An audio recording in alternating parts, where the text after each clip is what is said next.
Hello everybody, welcome to the Empressive channel. The divorce filing between Jeannie Mai and Jeezy is getting messier and messier, y'all, because Jeannie is now accusing Jeezy of putting his hands on her, not once, not twice, but 4 different times. She is accusing him of DV. Yes, you heard correctly. Now, the Shade Room did acquire court documents that was recently submitted by Jeannie. And in the documents, Jeannie said that back in April 14 of 2022, they had an incident at the Ritz Carlton hotel and Jeezy allegedly choked her out and pushed her down the stairs. And this caught the attention of one of the hotel security guards. Also, there were some records of Jeezy allegedly calling Jeannie an effing B word. And he said, "I could do so much better than you." Security allegedly intervened and provided Jeannie with protection after she repeatedly stated, "I feel unsafe." Another incident allegedly occurred 3 weeks after Jeannie gave birth to her daughter Monaco in January 2022. Jeannie and Jeezy were allegedly having an argument in the car, and Jeezy told the driver to step outside, and he began to berate Jeannie, and he called her a WHORE and said, "I can't wait to divorce you when we get back." He held her against her will in the car, and when she tried to escape, Jeezy bopped her in the face right across her eye and cheekbone. And they did try to get counseling from their pastor and their therapist. In fact, these DV incidents were reported to their pastor, therapist, and Jeannie's close friend. So 3 people have this on record, and honestly, I don't believe Jeannie is lying. I don't. There were some more allegations as well. Back in December 17, 2022, Jeezy and Jeannie attended the UNFC event, and Jeannie went to the restroom with one of her friends, and Jeezy allegedly was mad because he didn't know where she went for about 25 minutes. And when she got back, he demanded that they leave the party. And once they got into the car, Jeezy asked the driver to exit, and he began to berate and put his hands on Jeannie.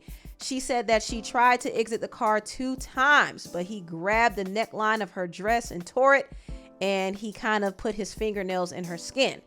And Jeannie reported this incident to the therapist while Jeezy was present. She also told her best friend about the incident as well. Also, there's another incident where Jeezy allegedly injured Jeannie and himself after crashing in a golf cart.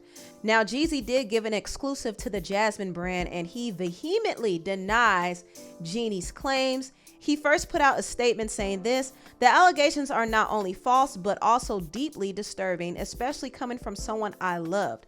This malicious attempt to tarnish my character and disrupt my family is ridiculous. It's disheartening to witness the manipulation and deceit at play, and at this time, my main concern is being an active father to our daughter as I continue to fight for court-mandated joint custody. Rest assured the truth will prevail through the proper legal channels." And he also said the pictures of the injuries that Jeannie sent to the court were actually from a golf cart accident, not from him putting his hands on her. So he posted the text messages to show the proof, and he also posted the date. So this golf cart accident happened in June 2022. But to me, this doesn't exactly disprove the other DV incidents that happened.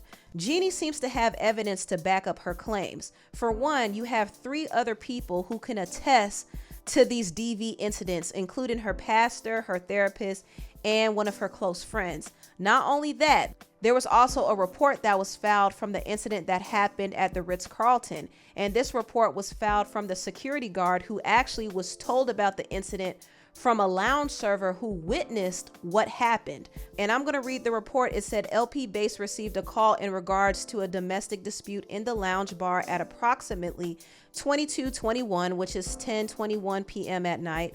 Lounge server stated that guest Mr. Jenkins had pushed Miss Jeannie Mai Jenkins down the steps leading to the main lobby. L5 responded to the call, and upon arrival, I noticed Mr. and Mrs. Jenkins arguing. I approached the guests and continued to sit on the lobby bar area and requested 5 minutes to discuss the things alone. After the giving time, I spoke to both guests, telling them they needed to continue their conversation elsewhere because it was disrupting other guests. Guests moved from P37 hallway and continued their conversation. Mr. Jenkins requested I get his 4 Louis Vuitton bags from the room, and as I was in the process, I called back to assist. due to Miss Jenkins beginning to raise her voice, resulting me to have to put the luggage retrieval on hold. Mr. Jenkins requested to go outside and get some fresh air to talk. Mrs. Jenkins also had previously stated that she felt unsafe being alone with him and requested I was nearby. Guests talked near valet office and then moved themselves to the front desk where Mr. Jenkins got another room key to retrieve the rest of his belongings.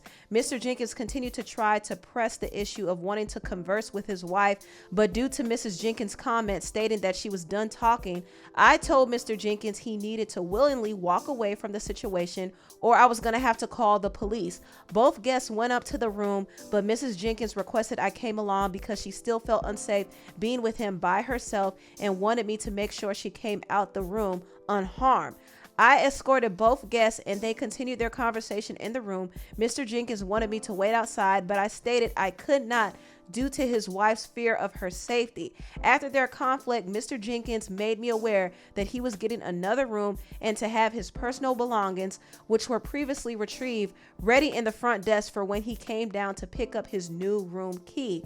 I then spoke to Mrs. Jenkins and said that she did not need any more assistance and Mr. Jenkins will come down to pick up his room key when he was ready. This right here is a lot.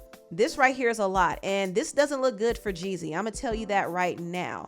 And Jeezy tried to pull a fast one. He did. He divorced Jeannie Mai before she could beat him to the punch.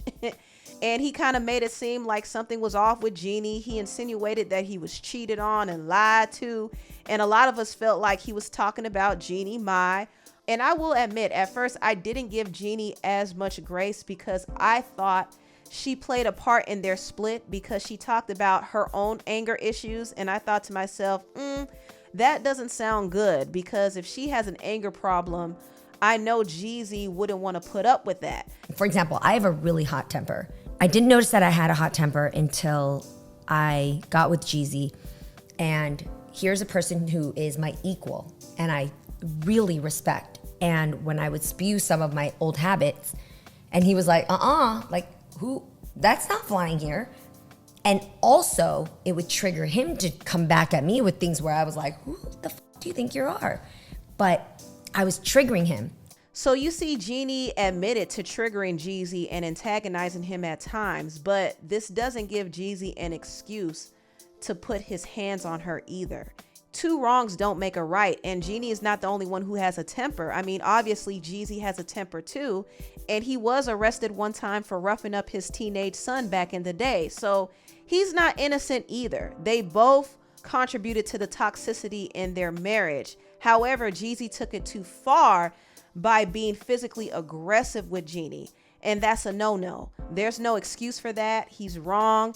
And I know he filed for divorce first and he tried to enforce that prenup because he wanted to skirt around having to pay Jeannie some alimony. But I'll tell you one thing, he's going to have to pay her a huge settlement when it's all said and done. And he will be paying her child support too. So Jeezy is screwed. He's screwed. Anyway, tell me what y'all think about this video down below. Please like, comment, and subscribe, and share this video if you care. Thank you so much for watching, and I'll see you next time. Bye.